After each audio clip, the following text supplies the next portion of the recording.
Awakened Imagination by Neville Goddard. Chapter 5, The Coin of Heaven. Does a firm persuasion that a thing is so make it so? And the prophet replied, all poets believe that it does. And in ages of imagination this firm persuasion removed mountains. But many are not capable of a firm persuasion of anything. Blake, Marriage of Heaven and Hell. Let every man be fully persuaded in his own mind. Romans 14:5. Persuasion is an inner effort of intense attention. To listen attentively as though you heard is to evoke, to activate. By listening, you can hear what you want to hear and persuade those beyond the range of the outer ear. Speak it inwardly in your imagination only. Make your inner conversation match your fulfilled desire. What you desire to hear without, you must hear within. Embrace the without within and become one who hears only that which implies the fulfillment of his desire, and all the external happenings in the world will become a bridge leading to the objective realization of your desire. Your inner speech is perpetually written all around you in happenings. Learn to relate these happenings to your inner speech and you will become self-taught. By inner speech is meant those mental conversations which you carry on with yourself. They may be inaudible when you are awake because of the noise and distractions of the outer world of becoming, but they are quite audible in deep meditation and dream. But whether they be audible or inaudible, you are their author and fashion the world in your world in their likeness. There is a God in heaven, and heaven is within you that revealeth secrets, and maketh known to the king Nebuchadnezzar what shall be in the latter days. Thy dream, and the visions of thy head upon thy bed are these. Daniel 2:28. Inner speech from premises of fulfilled desire is the way to create an intelligible world for yourself. Observe your inner speech, for it is the cause of future action. Inner speech reveals the state of consciousness from which you view the world. Make your inner speech match your fulfilled desire, for your inner speech is manifested all around you in happenings. If any man offend not in word, the same is a perfect man, and able also to bridle the whole body. Behold, we put bits in the horse's mouth, that they may obey us, and we turn about their whole body. Behold also the ships, which though they be so great, and are driven by fierce winds, yet they are turned about with a very small helm, whithersoever the governor listeth. Even so the tongue is a little member, and boasteth great things. Behold how great a matter a little fire kindleth. James 3:2-5. The whole manifested world goes to show us what use we have made of the word, inner speech. An uncritical observation of our inner talking will reveal to us the ideas from which we view the world. Inner talking mirrors our imagination, and our imagination mirrors the state with which it is fused. If the state with which we are fused is the cause of the phenomenon of our life, then we are relieved of the burden of wondering what to do, for we have no alternative but to identify ourselves with our aim. And inasmuch as the state with which we are identified mirrors itself in our outer speech, then to change the state with which we are fused, we must first change our inner talking. It is our inner conversation which makes tomorrow's facts.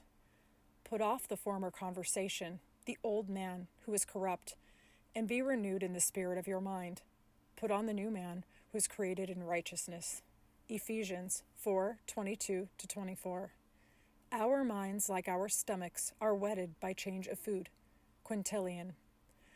Stop all of the old mechanical negative inner talking and start a new positive and constructed inner speech from premises of fulfilled desire. Inner talking is the beginning, the sowing of the seeds of future action. To determine the action, you must consciously initiate and control your inner talking. Construct a sentence which implies the fulfillment of your aim, such as, I have a large, steady, dependable income consistent with integrity and mutual benefit, or I am happily married. I am wanted. I am contributing to the good of the world. And repeat such a sentence over and over until you are inwardly affected by it. Our inner speech represents in various ways the world we live in. In the beginning was the Word, John 1:1. That which ye sow, so shall ye reap. See yonder fields. The sesamum was sesamum, the corn was corn, the silence and the darkness knew. So is a man's fate born, the light of Asia. Ends run true to origins. Those that go searching for love only manifest their own lovelessness, and the loveless never find love.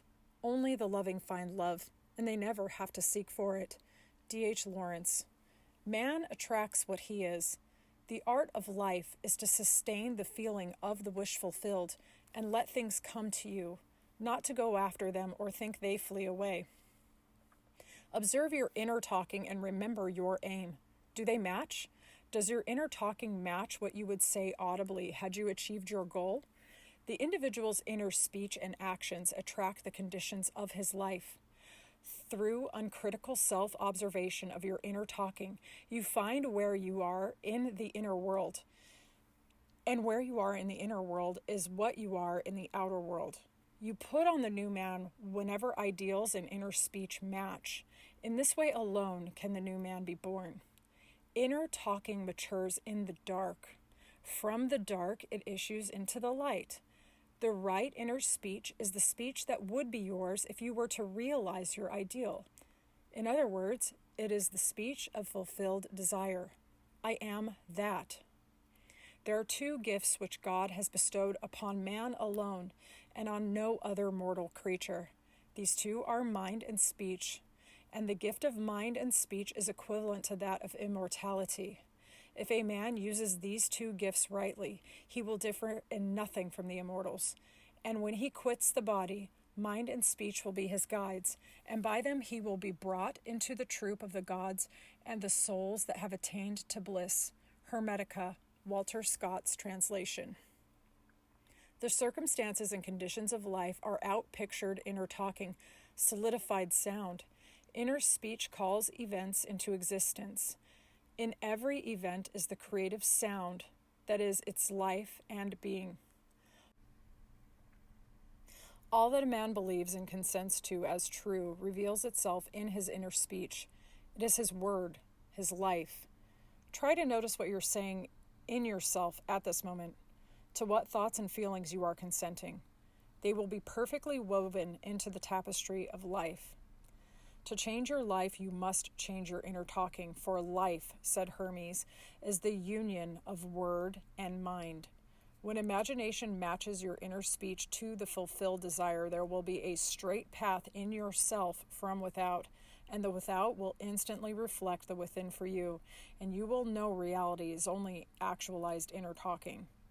Receive with meekness the inborn word, which is able to save your souls. James 1:21. Every stage of man's progress is made by the conscious exercise of his imagination matching his inner speech to his fulfilled desire.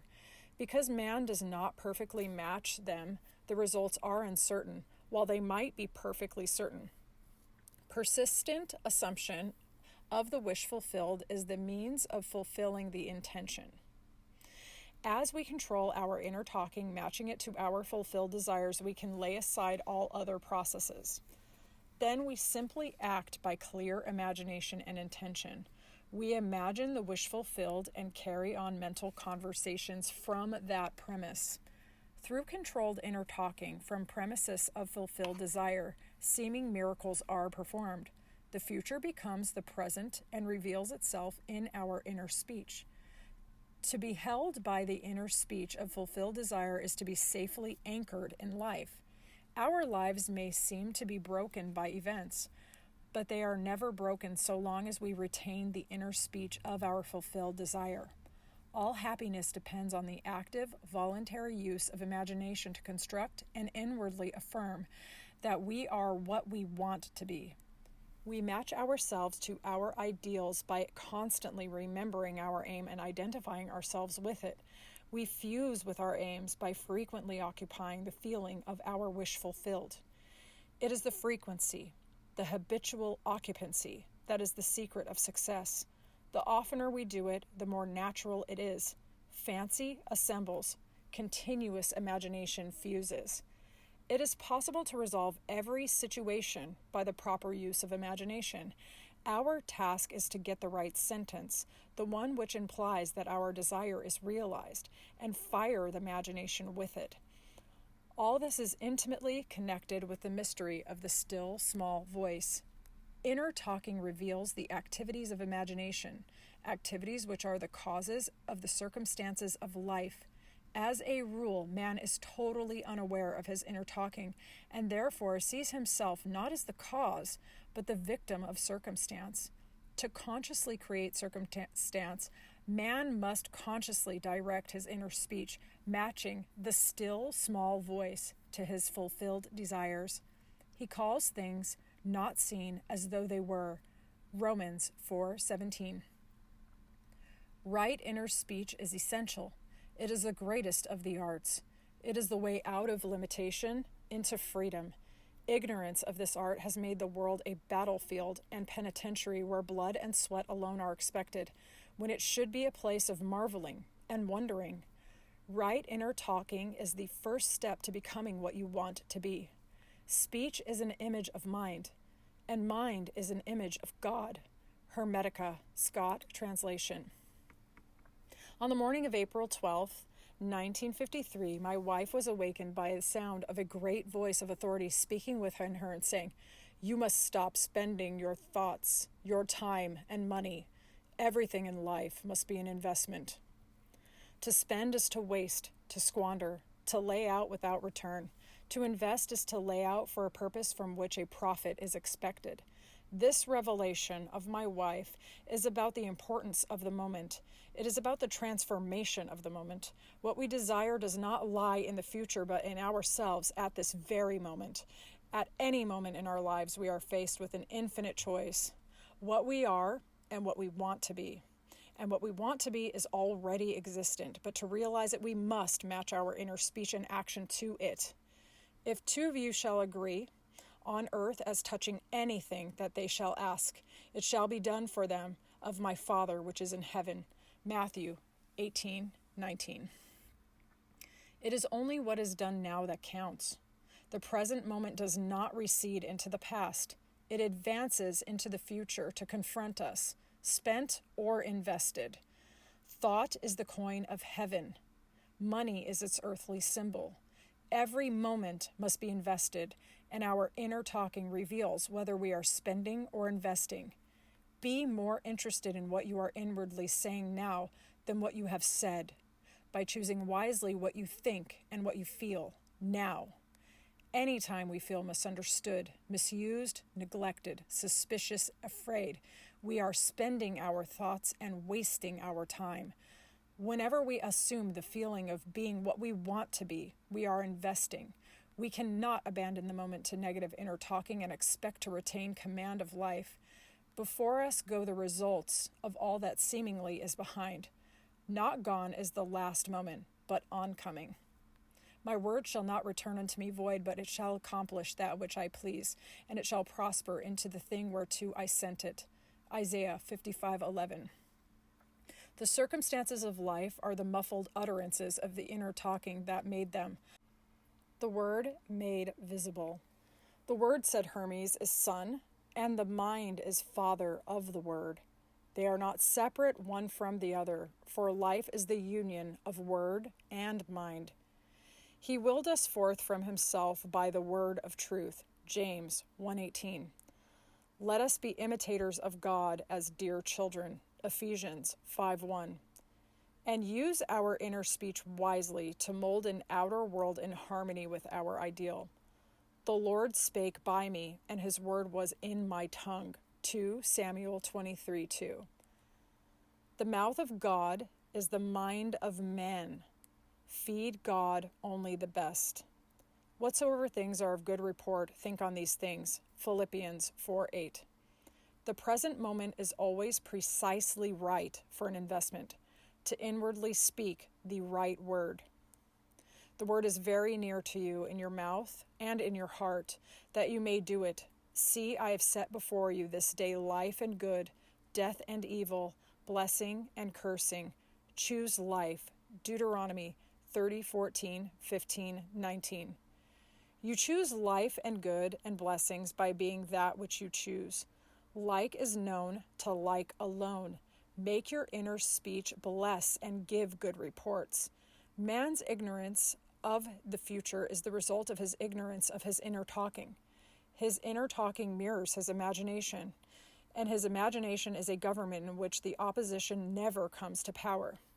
If the reader asks, what if the inner speech remains subjective and is unable to find an object for its love?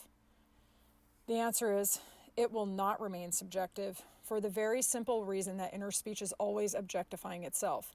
What frustrates and festers and becomes the disease that afflicts humanity is man's ignorance of the art of matching his inner words to fulfill desire.